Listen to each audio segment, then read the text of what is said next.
We're excited to have you here with us today, and we're very excited to have our speaker. We've seen that this has generated quite a bit of interest in this topic, and we're so pleased that Dave is able to join us today. Just a couple quick pieces of instruction as we get started.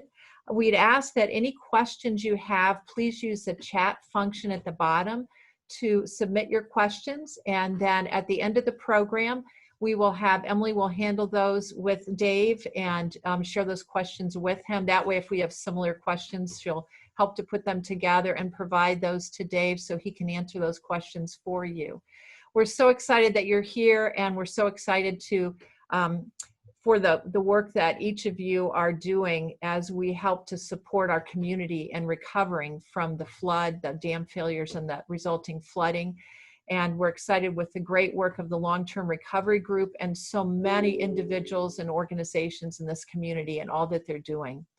This is our final flood recovery and connection call for 2020.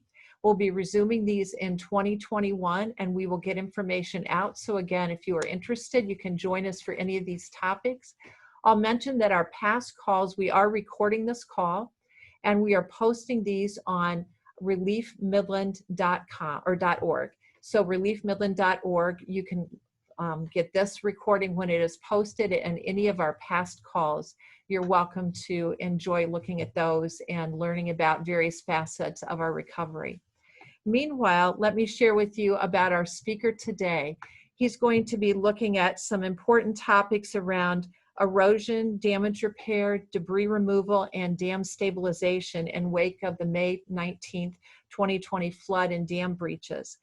Dave Rothman is a member of the Four Lakes Task Force Board of Directors representing Wixom Lake. He's also a board member of the Wixom Lake Association and Water District No. 1 of Midland County. He has a PhD in analytical chemistry and worked for Dow Chemical in research and development for 33 years, and he retired in 2009. He's lived in the area since 1976.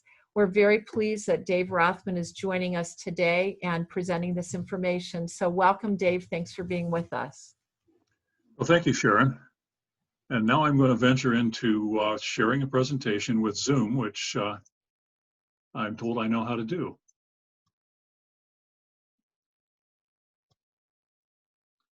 So can people see my screen? Yes. Good. I'm just waiting for the slide presentation part of this to start. There we go. All right, so I appreciate the invitation and the chance to come talk to you folks about the flood recovery work that Four Lakes Task Force is doing. This, of course, is not the entire picture of flood recovery work in the area, but we're playing a role on the Four Lakes upstream of Sanford. So I plan to run through a number of topics today that have to do with flood recovery.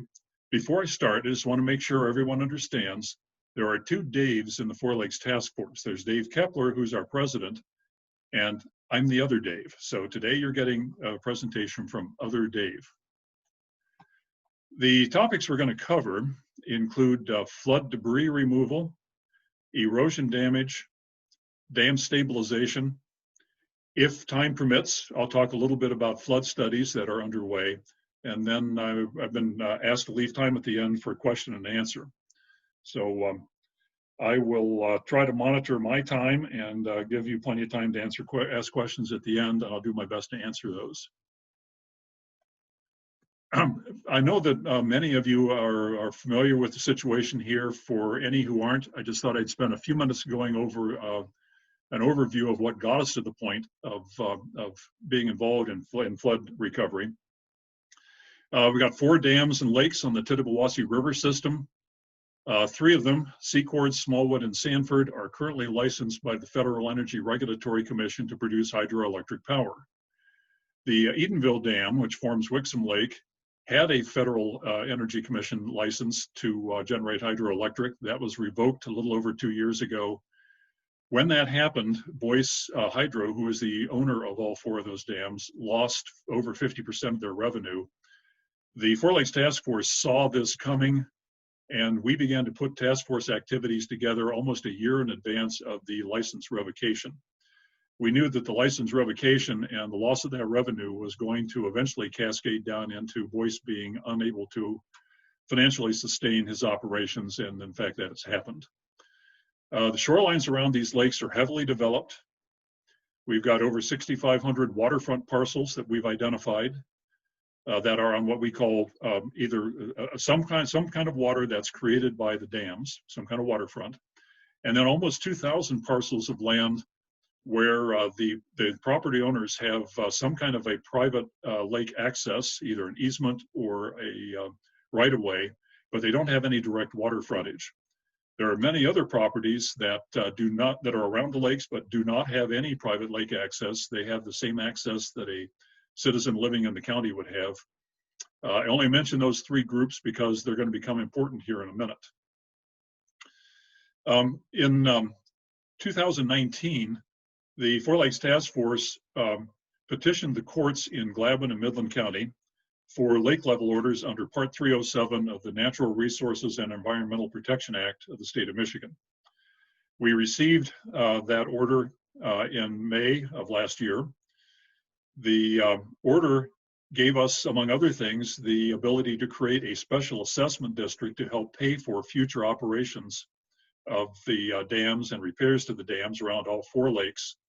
The special assessment district includes the 6,500 plus waterfront parcels I mentioned, and the nearly 2,000 parcels with private lake access, who get some special benefit from the fact that the lakes are present.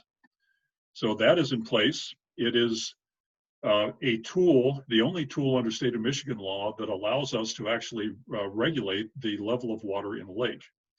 The only other tool for regulating the level of water in a lake is a Federal Energy Regulatory Commission license, which specifies lake water levels. The lake water levels we ask for in the circuit court order and were granted are the same as the water levels that FERC has regulated these lakes at for the last 20 plus years. Now, jumping over a lot of things, which I could spend another hour talking about, Boyce Hydro and Four Lakes Task Force reached a settlement at the end of November that we have taken to the bankruptcy court, and we're taking to the condemnation court that will transfer the properties from Boyce Hydro to Four Lakes Task Force, and has agreed on the price of the exchange of that property. So we're just about at the point where Boyce's operations and ownership of property is going to cease when the circuit courts or the bankruptcy and condemnation courts get done with their work.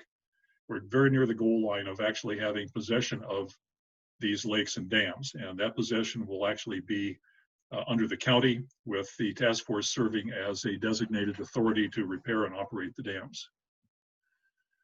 A little bit about the post-flood conditions. I know that many of you have seen some of the post-flood conditions. It's ugly. The Sanford and Edenville dams, the Edenville Dam on its east side, both those dams were breached, which means a big chunk of the embankment was washed away. The thing to know about Edenville is it's an unusual lake in that the dam actually crosses two river valleys and dams up the Tittabawassee River on one side, the Tobacco River on the other side, and in between is a navigable piece of water to connect to the two lakes. It was the Tittabawassee side of the Edenville Dam that was breached in the May flood. The Tobacco River side still holds substantial amounts of water. The Edenville Dam west side was damaged. That's the Tobacco River side. It is unstable. The Smallwood and Secord dams, which are upstream from Wixom Lake, also were damaged and were unstable. But all three of these dams are still retaining significant amounts of water. There were shoreline properties around all four lakes damaged by the flood to the breaches and then subsequent erosion. The worst damage was on Wixom and Sanford Lake. There's flood debris scattered across the lake bottoms and built up behind some of the dams. Very shortly, like a day or two after the flood event and dam breaches, Boyce was told by the Federal Energy Regulatory Commission to draw Smallwood and Secord lakes down as far as possible, which meant between 8 and 10 feet. Boyce was told to deal with erosion damage, flood debris, and unstable dams around the four lakes. Boyce did not start on this work. They did very little of it. They did draw down the lakes as ordered, But Boyce is currently in bankruptcy, and we could see this coming on the task force. And so back in early June, the task force picked up the ball on the recovery efforts that Boyce was ordered to perform, and either it was going to be unable to perform. Now, to give you an idea of the scale of the work we're talking about, right now we believe that flood debris removal is going to wind up being in total a $2 to $4 million project. We're going to be removing debris that's at or below the 100-year flood elevation as determined by FEMA around the 4 lakes. This is debris that in a future flood could mobilize once again and flow further downstream and create more damage and problems. And so we want to remove it before it has a chance to do that. In erosion, we think we're looking at somewhere in the end between $8 and $16 million in erosion damage. The kind of erosion damage we're talking about here is damage that is bad enough that it either does today or it will in future floods threaten the life of people in the area or threaten the destruction of property. We also have a number of properties with lower levels of erosion damage, but as I'll talk about a little later, there's an important distinction between the two. Properties that display an erosion threat to life or property are eligible for federal grants under a program that we're using. The properties without those threats are not eligible for that program. We're going to talk some about that. Dam stabilization, just to give you the bottom line on that, we've seen what happens when a dam fails. We've got 3 more dams with substantial amounts of water behind them. We need to stabilize those dams and make sure we don't get another failure before the task force has time to go in and repair these dams.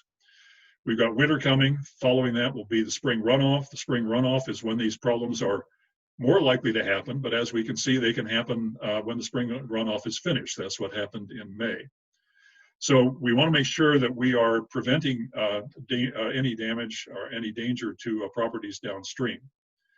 If time permits during this talk, I will tell you a little bit about flood studies, but I want to make sure I leave time for questions, so that's an optional topic. The biggest challenge we faced when we started on the flood recovery work was money. You saw on the previous slide that it's going to take quite a bit to do all this work. We don't have enough yet, but we are getting close.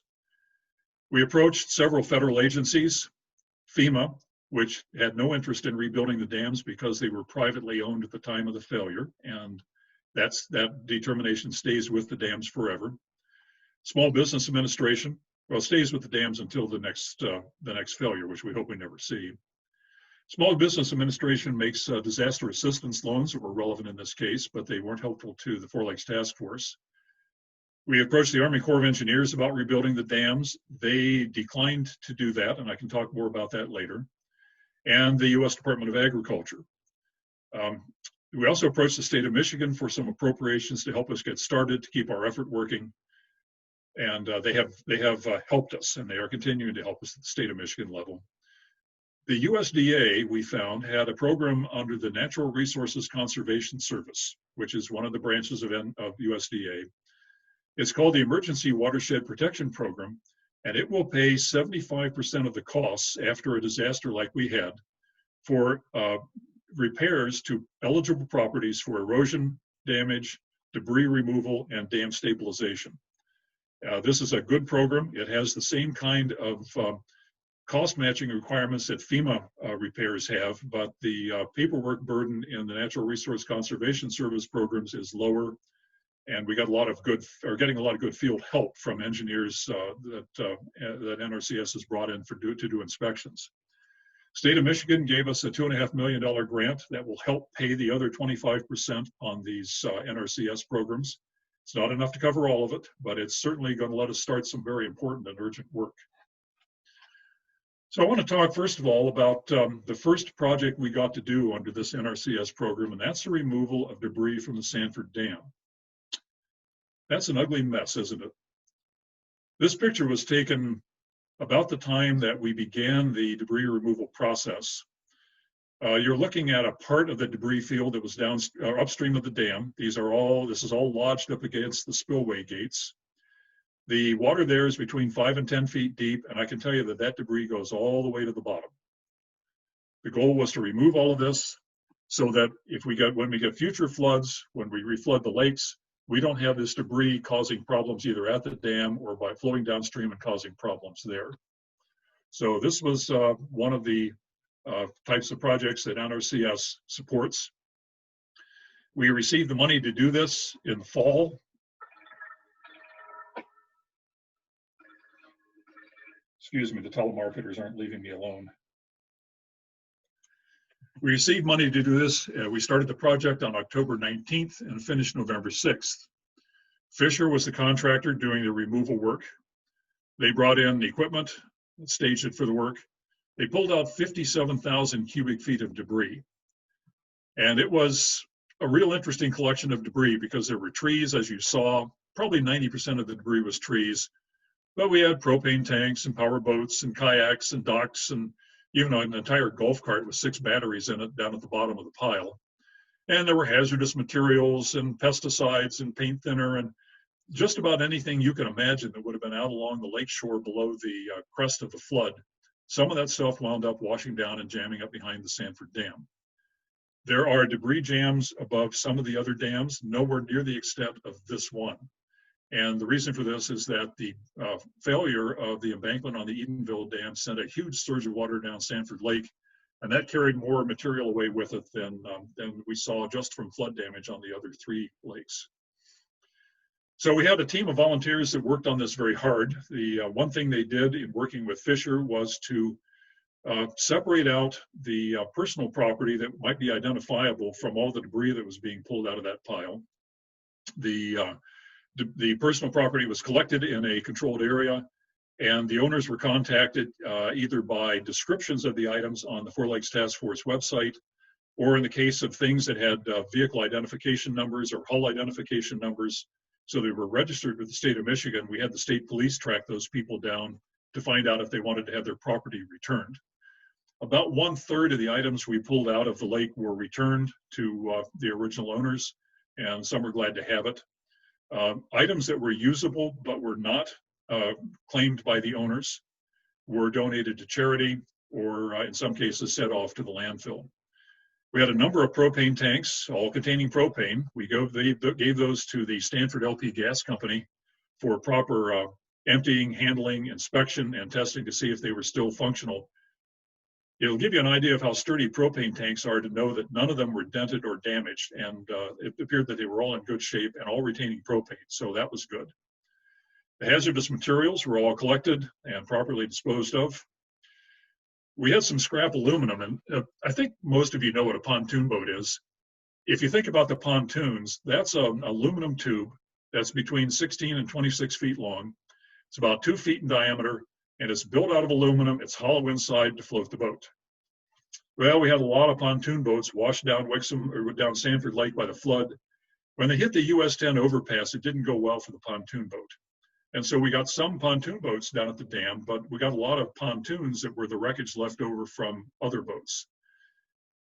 These pontoons didn't look very good. If you picture a beer can run over on the road by a Mack truck, that's kind of what some of these pontoons looked like. So we had a big pile of scrap aluminum, and we had batteries that we took out of wrecked boats and the golf cart. And all of these materials were recycled. The trees went to the landfill. In total, this project cost $244,000 and involved 245 hours of volunteer work. One of the nice things about the volunteer work is that in addition to the community coming forward and helping us with the identification of personal property and the return of it to owners, and the planning for all of this project was done by a gentleman named Bill Gibo, who did a wonderful job. We are able to claim volunteer hours as what's called work in kind. Work in kind helps in the 25% cost match in dealing with the NRCS grant that funded this project. So we didn't have to part with 25% in cash for this project in order to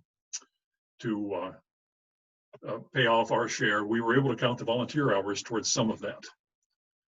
Now, what I want to do, and this is going to take some fumbling, so please excuse me, but there's a nice video that I'm hoping I can show you here. And be patient while I try to make this work. Okay.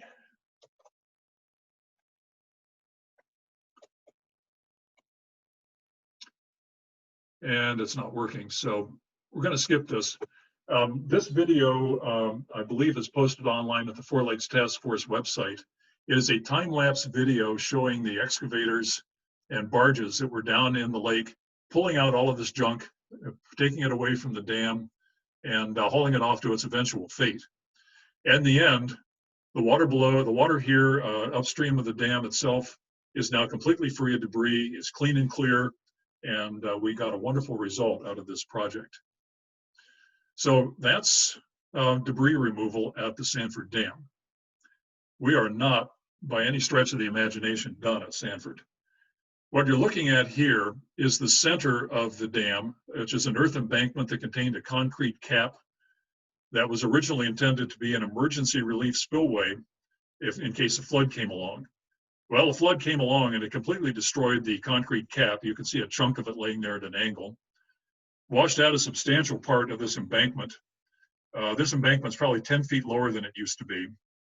And if you go further off to the left, that's where the dam breach occurred, and there's a small set of rapids that the river is flowing through over there. So we're going to have to come back to Sanford and do a lot more work, and I'll be talking about some of that. The next dams that we're going to work on, and if you pardon my French, there's always some dam project to do here, it seems. That's at Eatonville. The Eatonville Dam, I told you, on the Tobacco River side, has something like 20 feet of water on the upstream side. That dam did not breach. It still retains water, but the dam embankment was damaged, and we almost lost it during the flood to cause another dam breach. We've got to stabilize that dam and make it safe.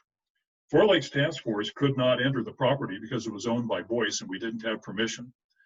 So the state agency of Environment, Great Lakes and Energy, EGLE, they entered under the authority of state law to correct a hazardous situation and engineered a solution to make that part of the Eatonville Dam safe.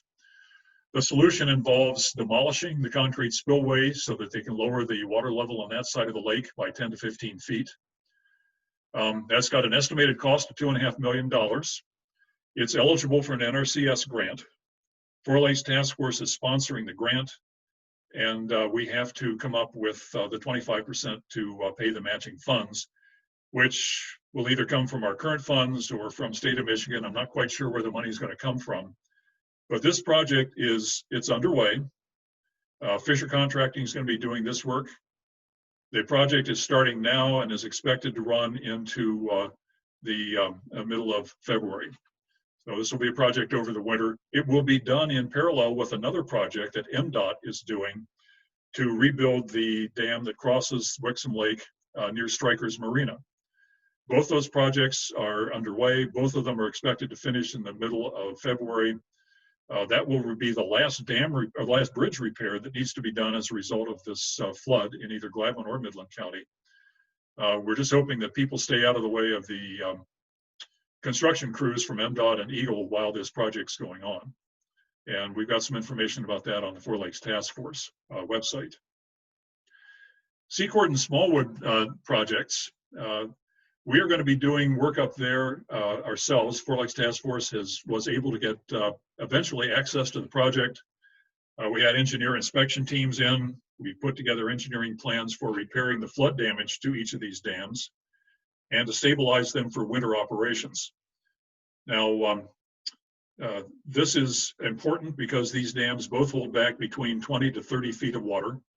We don't want them to fail and flood the downstream Wixom and Sanford Lake and undo some of the work we're going to be doing on flood recovery there.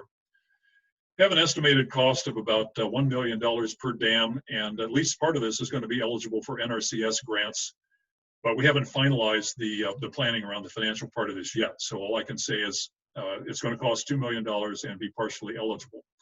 That will not be enough work to allow us to bring the lake levels up in Secord and Smallwood Lakes, but it will be enough to keep these dams stable through the spring runoff. There'll be more work to do on those in the future.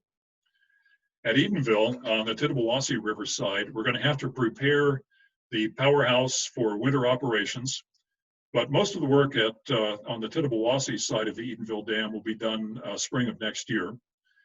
That's where we're going to stabilize the destroyed embankment. If you haven't seen it or seen the videos, there's about 1,000 feet of earth embankment on the next to the powerhouse that's missing.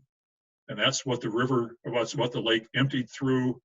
That's where the new river channel exists. The flood created a new river channel for the Tittabawassee. We're going to return the Tittabawassee to its original river channel, which is the same thing that Eagle is doing with the Tobacco River over on the other side of this dam. That's going to be an expensive project. We're estimating in the $5-6 million area. Some, maybe all of it's going to be eligible for an NRCS grant. We're going to have to come up with the matching funds somewhere, and we're working on that. And then we'll come back to the Sanford Dam. We've got to prepare the powerhouse for winter. Then next year we'll be stabilizing the embankments that were destroyed, dealing with the destroyed fuse plug. Overall, I think we're going to wind up spending about $10 million on the Sanford Dam stabilization work. Some of that will be eligible for NRCS grants. We're going to have to pay the 25%. Now, I thought it would be fun to throw this in there, into this discussion. What do we have to do to prepare the powerhouses for winter? Well, these dams and powerhouses have been generating hydroelectric power for almost 95 years. But as we walk into these powerhouses, the dams aren't operating, the turbines, the generators aren't running, they're not making any power, and there's no power run in from the outside. So we've got to run electric power into each one of these powerhouses just to heat them. Heat's important because there are things full of water. There are passages full of water inside these powerhouses that can freeze and rupture, and that would cause some flooding downstream. Got to take care of that before winter comes. And then we're putting in high-speed internet and monitoring equipment so that we can both in presence and remotely keep an eye on what's going on these dams over the winter.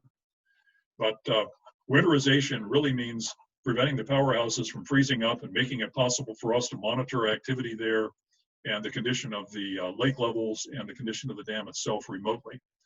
We're going to have some employees in Four Lakes Task Force. We're hiring on some of the staff that used to work for Boyce. That's already happened. But we won't have somebody camping at these powerhouses 24 hours a day. So that's a quick look at flood recovery. Thought I'd move over to erosion projects at this point. We got money to start an erosion project in early November. So we had to get permits from Eagle to do this work because it's going to be done in Wixom Lake. And we had to get a soil erosion permit from Midland County. That's all been done. We got bids on this project to do the work, so we have the cost in line, and we started this project first of all the erosion projects. Now, what you're looking at, I made my cursor really big so I could do this. This is the causeway. It's a piece of it. This causeway actually crosses an arm of Wixom Lake, and I'll talk more about the conditions around it. But what I want you to know is originally there was an earth bank.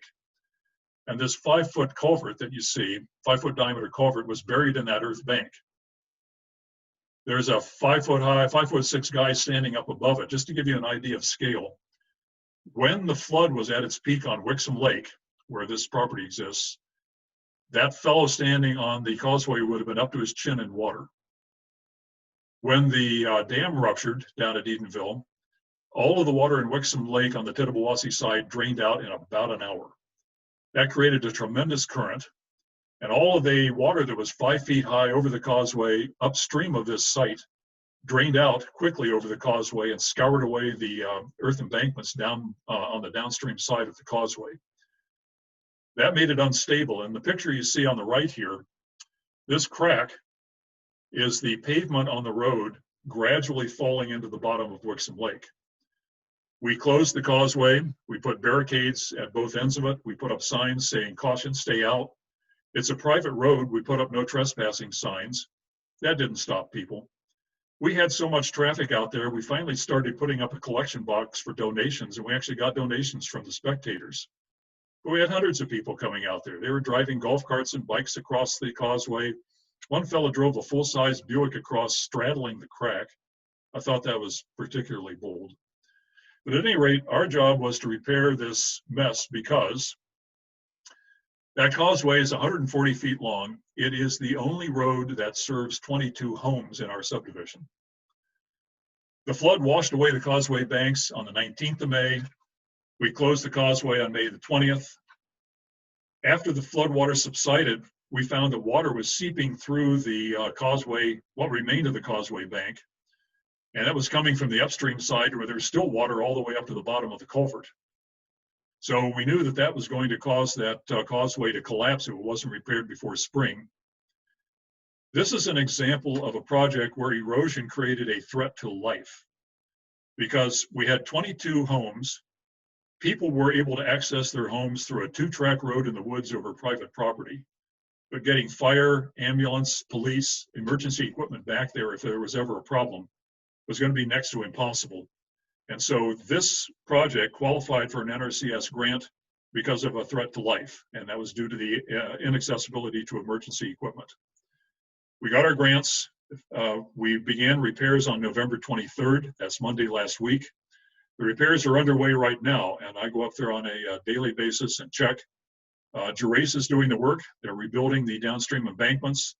They built a drainage system into the downstream embankment to deal with the seepage problem, because if you don't deal with that, it'll wash away the new embankment. Banks are being rebuilt. The roadway is going to be dug out. The roadway will be replaced. We'll have a gravel drive over the winter so that people can get back and forth to their homes finally over a road. And then next spring, when the asphalt plants reopen and the road weight limits are off and soil warms up, we'll be repaving this. We're thinking that it's going to cost $230,000 by the time that the paving is done. It's going to be $209,000 to get to the point that we can this winter. The subdivision owners are going to be paying 25% of that cost. We were fortunate to receive some kind donations from a couple of companies to help us with the cost of this repair. This is a sort of one-of-a-kind project. What I want to do is now show you a couple of projects that are going to be done in the near future that are more typical of the erosion work we're doing. Here you see a ravine that's on Wixom Lake. And the water in here, when Wixom Lake was full, used to be up to where the tip of the pointer is. Well, there used to be a seawall here. That seawall is down here now. It's collapsed into the lake bottom because this entire embankment is sand. And if you've ever run water over sand, you know the sand washes away. So this is collapsing into the lake bed. There's a building up here. That's going to start collapsing into the lake bed. There are other homes around this ravine which are threatened with structure damage as these sand banks collapse. And so this project will qualify for an NRCS grant because of a threat to structures. This will be one of the next projects we work on. The work on this project is currently out for bids with 3 contractors, and we expect to have our bids back by Monday of next week. We'll start on those shortly after that. We intend to get this fixed before the spring runoff, because if we don't, we're going to lose some of the structures around this project area. There are 5 or 6 homes in this project area. The next one I'm showing you is a little bit bigger project. This is shows you part of the shoreline of Wixom Lake further up in Gladwin County. The banks along this area that I'm pointing to are fairly stable. About right here, erosion from the river, which is flowing along the base of these banks, and you can just see it. The river is right here. The water from the river is flowing around these banks, and it's undercutting them and cutting the sand away. As it cuts the sand away, the bank's going to work its way backwards toward these structures, and there are a number of structures that are in danger of falling into the lake if we don't fix this. There are 1,000 feet of shoreline in this project, probably 12.5 homes, perhaps more. I wanted to give you a closer up look at this particular project, and we're going to look at a close-up of this house, which is on a point on the lake. This is as good a picture as I could get with my phone, but it's not bad, all things considered. This part of the shoreline is a sand bank that is practically vertical. It's very subject to erosion. It's been working its way back toward this individual seawall all summer long. The reason that we're having trouble with this is that it's on an outside bend of the Tittabawassee River. The outside bends are the areas where erosion is worst. And this place desperately needs to have the bank rebuilt along the lake shore and then protected from erosion by the installation of rocks, large rocks, smaller riprap, and so forth. We're going to be doing that on this project to the tune of probably 12.5 properties, and this is roughly $500,000 erosion project. This one, the property owners are being asked to pay part of the cost, and Four Lakes Task Force is going to pick up the majority of the cost through a financial assistance program we have for homeowners who are seeing very large costs for doing erosion repair projects. To give you an idea of the overall program, and I'll get into costs in a minute, we've got over 400 property owners now who've reported erosion damage to the task force. We knew this was going to be an issue back in the end of May. We began collecting erosion reports from people in the 1st of June. We held some public fairs in Beaverton and at Wake Meridian School to give people access to professional engineers who could advise them on the damage to their property. People brought photographs, descriptions of what was going on. Some of them were given instructions on how to fix the problems themselves because they were minor. We entered them all into a database so that we could go do detailed inspections on these properties later. So we know about a number of properties with erosion damage.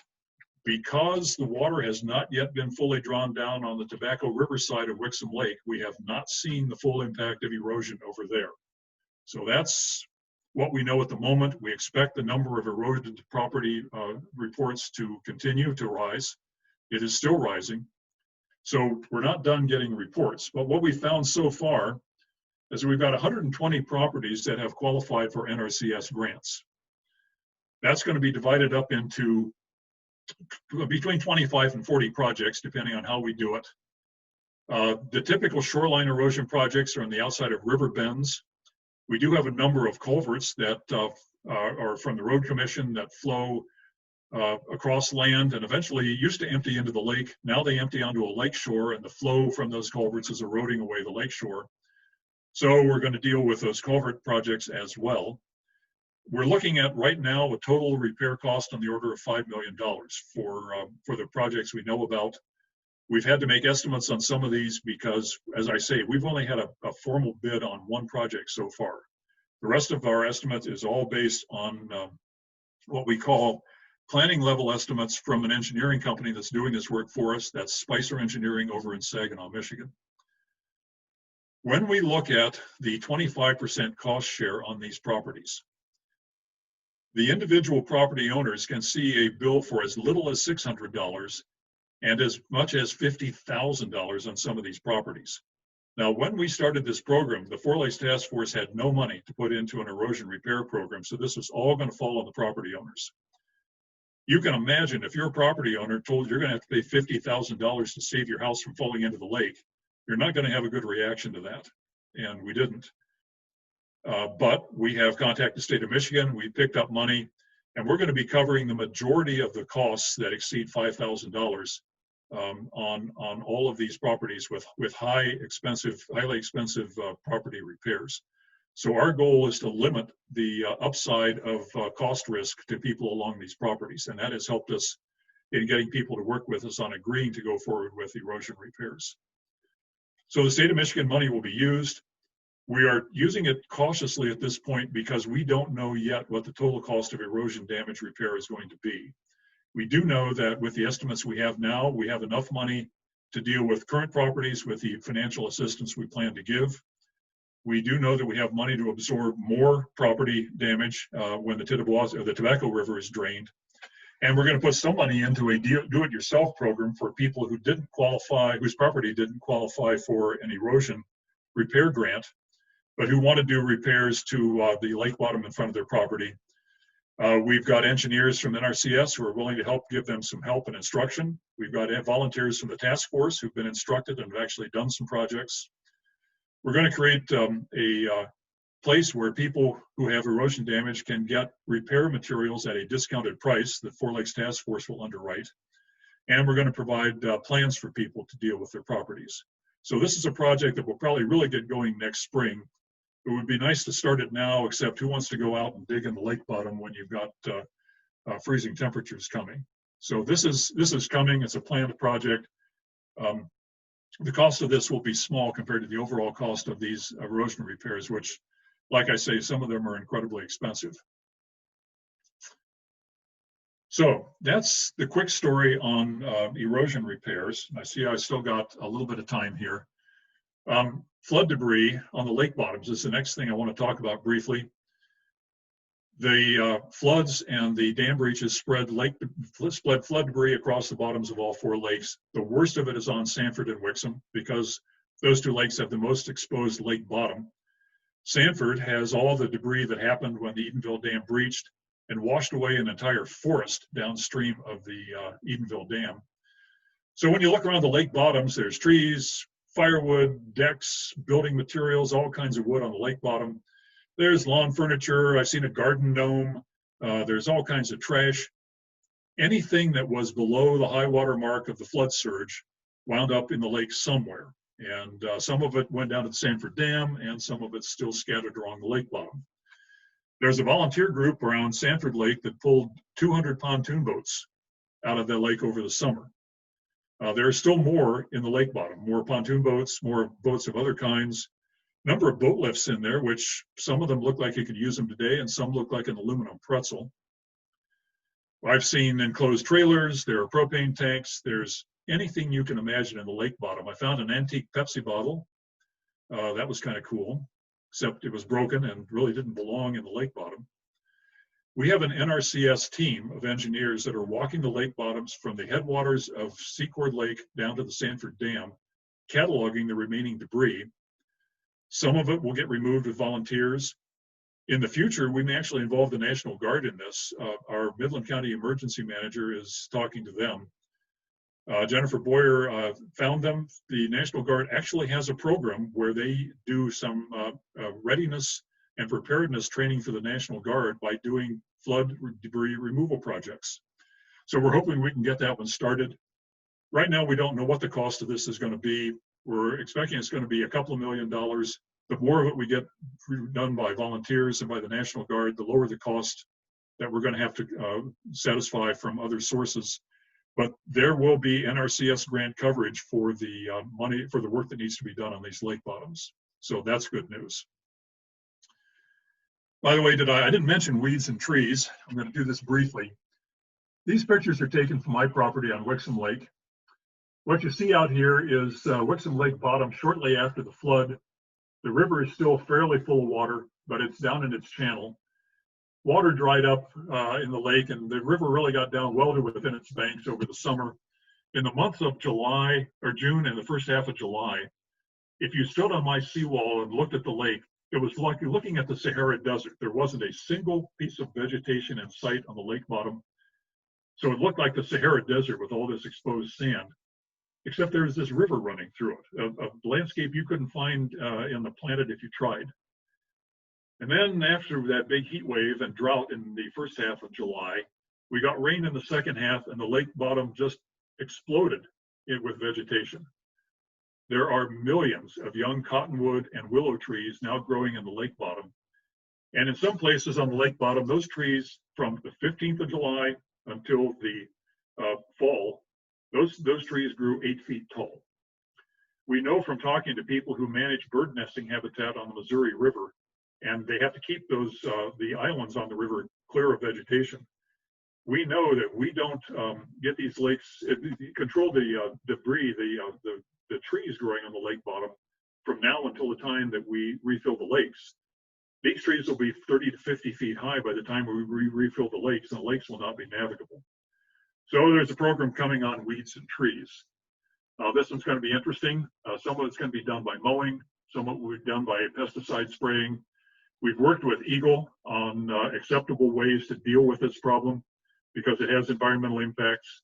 And so you can expect to hear more about this in the future, but this is a flood recovery problem we did not realize we were going to have until the middle of July. I could talk about flood studies. We are a little over 40 minutes into our time for this meeting. So what I'm going to do is skip this part of the talk, and I'm going to ask for questions. And I've asked my friends in the who are helping with this presentation. I believe Emily's my designated question asker. So I'll do my best to answer the questions. Those that I can't answer, I'll try to I'll go look the answers up, and if we can, we'll communicate the answers back to either this group or directly to the person asking the question.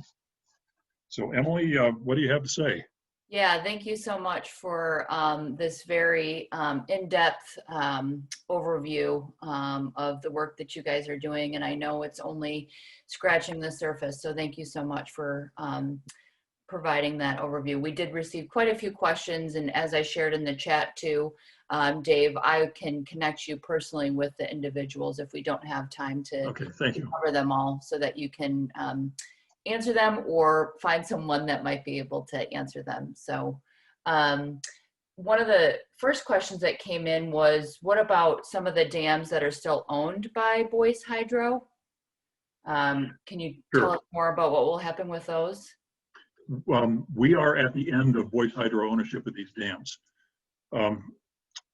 Beginning this week, we presented a signed settlement agreement between Four Lakes Task Force and Boyce Hydro. We presented that to the bankruptcy court judge. The bankruptcy court's going to accept it. We will carry that signed agreement into the condemnation court. The condemnation court will accept it because we've already agreed on what property will be transferred and on what kind of money will be exchanged in return for the value of that property.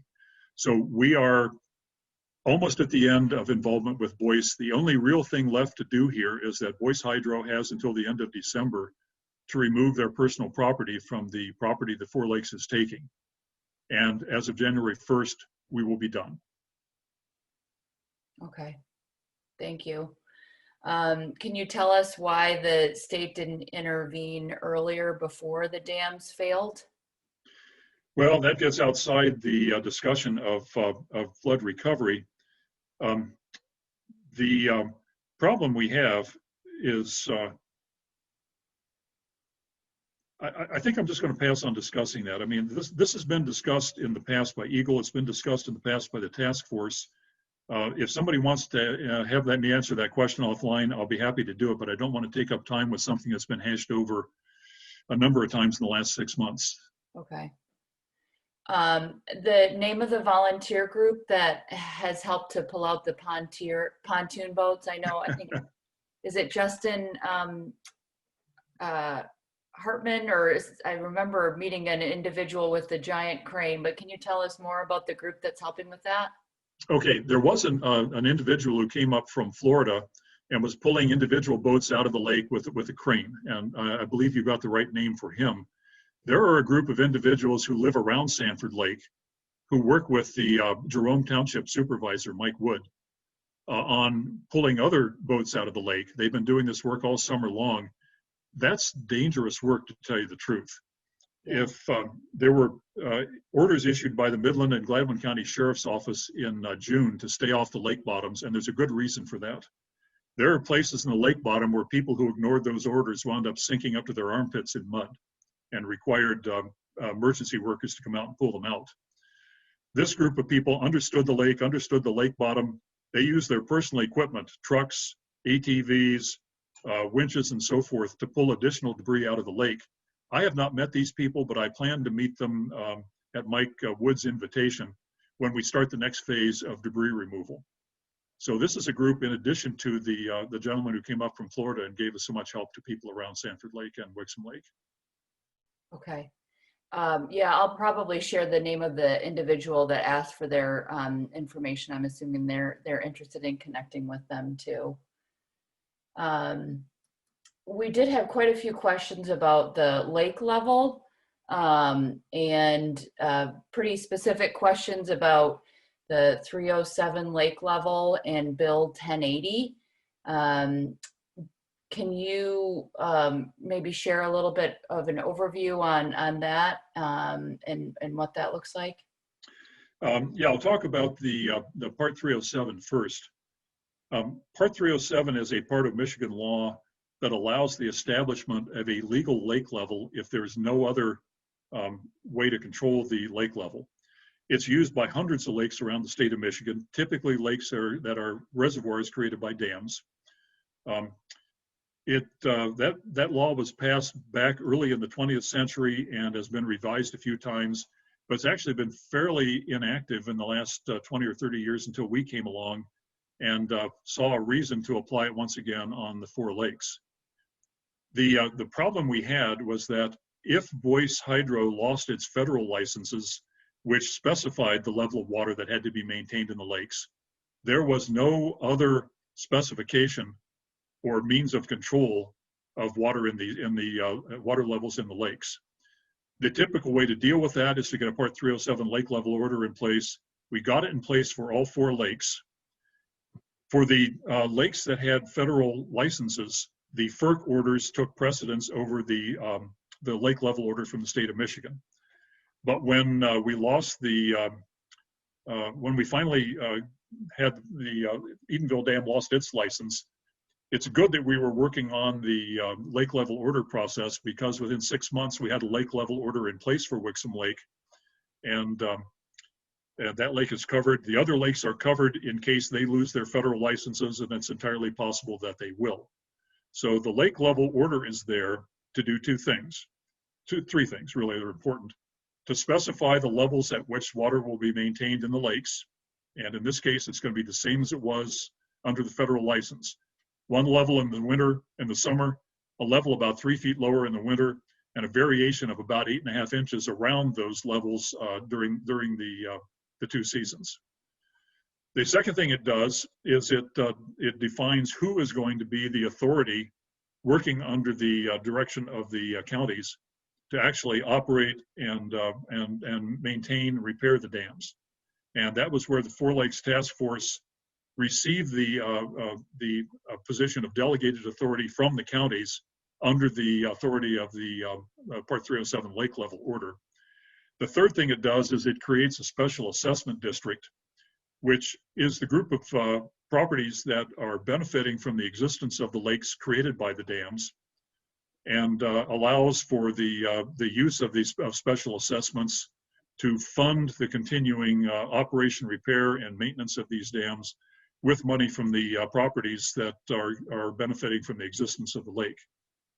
So those things were all in place when we got the lake level order from Midland and Gladwin County Circuit Courts. There was a 1080, an Act 1080. What was the other part of this? The 307 lake level. Okay, the 307 lake level I've talked about, but there was a 1080 number which I don't recognize. Yeah, Bill 1080. Bill 1080. Okay, I'm sorry, I don't recognize it by that name. If that person can provide an explanation of what 1080 was, I'll be happy to talk about it. But if it was an appropriation to help us with work on the lakes, fine. But if it's something else, please explain to me what it is, because I don't recognize the number. Okay. I know also you talked about the special tax assessment. Can you help us understand more about what that is all about, and how do you respond to individuals when the assessment is actually more than the property is worth? Well, that's obviously a subject people care a lot about. I'm happy to talk about it. When we were originally planning to take possession of all the lakes by buying them, and we had a purchase agreement signed effective December 31st, 2019 to buy all 4 lakes and dams, we intended to use the special assessment district to collect the money that was necessary to actually pay for the purchase price. We estimated that was going to be in the area of $350 per assessable property with water frontage, and about $85 for properties that had private lake access but did not have water frontage. That was going to be spread across all 4 lakes. No money was going to be paid by Midland or Gladwin County to do this. All of the cost of buying the lakes would be borne by the people who were benefiting from their existence. And that included, by the way, the Michigan Department of Natural Resources, because Part 307 is an unusual part of Michigan's law in that it allows government property to be subject to a special assessment. So there are several pieces of DNR land around these lakes. Well, when the flood happened, that changed the conditions of the lakes, and it invalidated the purchase agreement we had in December 31, 2019. The lakes were to be, and dams were to be turned over to 4 Lake Task Force in the same condition they were in on December 31st, 2019. And in May 19th, they weren't in that condition anymore. So that purchase agreement went away in its history. Subsequently, in order to rebuild the dams and lakes, we're going to need money.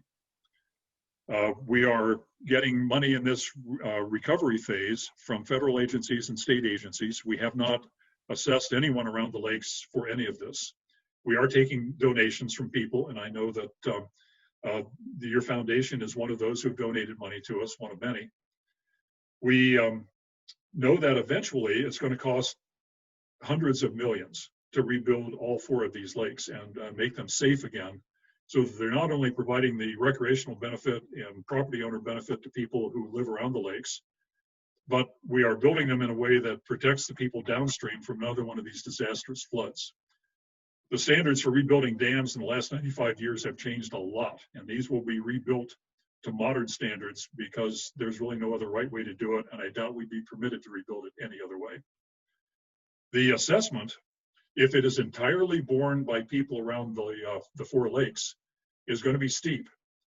It's going to be somewhere in the $400 area on Secord Lake, somewhere in the $650, $700 area in Smallwood Lake. But then when you get down to Wixom and Sanford Lake, where the cost of rebuilding is much more expensive, these assessments are going to be in the area of something between $2,000 and $2,400 per property. And that is, quite frankly, going to be unaffordable for some people. I mean, we had people telling us that the $350 assessment we originally proposed was unaffordable. We originally were going to charge a special assessment that was the same on all 4 lakes.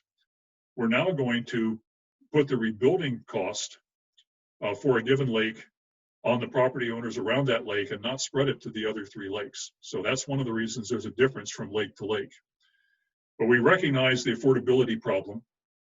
We've got another project launched in parallel with what I've talked about, and I'm involved in that project where we're going to study the affordability of the assessment situation. And we're working with public sector consultants who will be sending a survey around to the property owners around the lakes so we can get some feedback to feed into our affordability study. I don't blame people for being worried. I don't like the size of these assessments either. But the fact is that if the people around the lakes want the lakes back and they are the only source of money to rebuild them, then the assessments are going to have to be what we talked about in order to do the rebuilding process.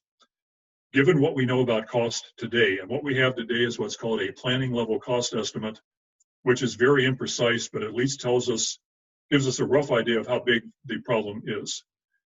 We're working on several things. We're working on refining the estimates. That's going to take months of engineering work. We should have a good picture of that by the end of next year. We are working with state and federal agencies on trying to find ways to offset some of the cost of rebuilding. The good news is the USDA will loan us enough money to rebuild all 4 of the dams. That's the good news. The bad news is it's a loan. So you got to pay it off and you got to pay interest on it. We're looking for federal grant money. We believe that some can be made available. But in our discussions with federal agencies that might provide these grants, one thing is clear. The people around the lakes are going to have to pay something toward the restoration of those lakes. It may not be the full amount we've told people we'll be assessing. We may be able to get the other agencies to pick up a big part of that cost. But the agencies are going to expect the people around the lakes benefiting from these lakes to pay some of the bill. Just like the story with erosion work, where people are required to pay 25% matching costs on erosion projects. So we're in a process of trying to find a way to cut the costs down by getting federal money. And then third, we're working on a process called value engineering, where we look at ways to change the design for rebuilding the dams that was the basis for the original cost estimate, changes in the designs that will lower the overall cost.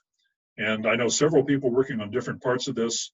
I'm working with an individual who's actually collaborating on research projects with Oak Ridge Laboratory and the Department of Energy on low-cost rebuilding of dams and next-generation hydroelectricity equipment, and to see if they can help us with finding a way to rebuild at much lower cost. So we're trying to reduce the cost. We're trying to get money from federal agencies to offset the cost. We also are worked with the state government, and we were able to get a change in state law that allows these assessments to be spread over 40 years rather than 30 years. The good news is that lowers the annual assessment. The bad news is it does not reduce the actual total cost of the assessment over a 40-year period. So those are things we're doing. This is a work in progress. So you can see the big numbers on assessments. We don't like them any better than anyone else does. And we're doing what we can to try to drop those numbers. But if we want the lakes back, I can tell you that the people who live around the lakes should expect to do something that they've never had to do in the past 95 years. And that is pay money to actually have a lake in front of their property. And that's reality. Thanks, Dave. You mentioned that you guys are appealing for donations outside of just people that are living on the lakes. Can individuals designate a specific area for their donation to go? So if they live on Wixom or want to impact Wixom Lake specifically, can they designate when they make their gift? Yes, under certain conditions. If the gift is big enough, we're willing to take it with restrictions. And right now, big enough is $10,000 or more. Okay. What we don't want to wind up with, because it's frankly unmanageable for us, is hundreds of $100, $200 donations that come with a whole laundry list of restrictions, because it's just too hard to keep track of which money we can manage where for what purpose. The money that we've taken from lake associations, and every single lake association around these 4 lakes has donated money to us. It's all come with the restriction that the money has to be spent on that lake. That's fine. Jerome Township and Eatonville Township are going to offer us money to help with erosion repairs taken from their weed control assessment money, which isn't going to be spent this year. The money from those 2 weed control districts has to be spent within that weed control district to help people with the cost of erosion repairs. So we do accept restrictions on the money that's donated if there's enough money in the donation. Okay. We may change the threshold at which we will accept restrictions, but on small donations in the $50, $100, $200 area, it's just an unmanageable problem given the size of the staff we have to keep track of the restrictions on donations of that size. Okay, thank you. And we did have a handful of questions, more than a handful actually, of questions that I was not able to present to you, Dave. So what I will do, and my apologies for not being able to ask them all for those that submitted them, and I appreciate the questions. But I will follow up with you, Dave, with a list of the questions as well as the individual's contact information so that you can share it with your team and help to provide Right. responses.